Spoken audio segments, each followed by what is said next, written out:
I entitled last week's message, The Top 10 Wonders of the World, because I said to you as we unpack those first two verses, you see 10 attributes of God's plan in being the church.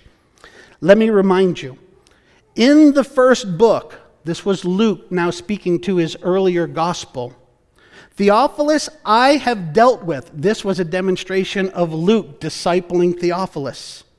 All that Jesus began, we saw that the life and ministry, including the resurrection of Christ, was the beginning of the mission, and that the church is here to finish what Christ had started.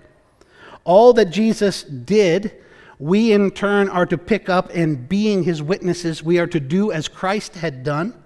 And what Christ taught, we are to teach the value and importance of truth, until the day when he was taken up. And you'll see again today how important it is to have our faith in the risen Christ and Christ alone, who not only rose from the dead, but you will see today rose to heaven right in front of his disciples.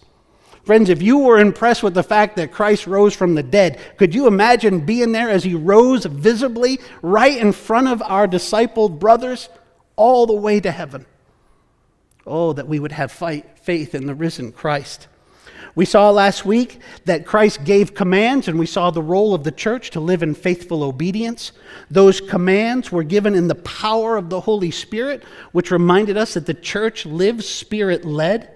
Those commands given by the Spirit were given to the apostles, the sent ones, and we are to live sent and set apart. This is what it is to be the church.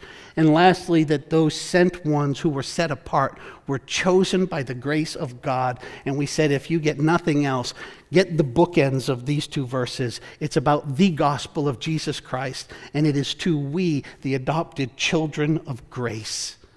That when you get the gospel and you acknowledge that you are an adopted child of grace, you now have the essentials to go and be the church. So in these first 11 verses, we see the vision, the fusion, the mission, and the ascension tension that it is to be the church.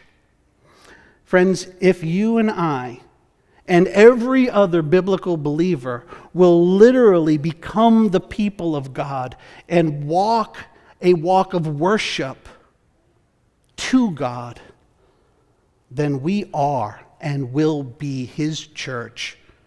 And as noted last week in quoting Bill Hybels, we in so doing will be the hope of the world.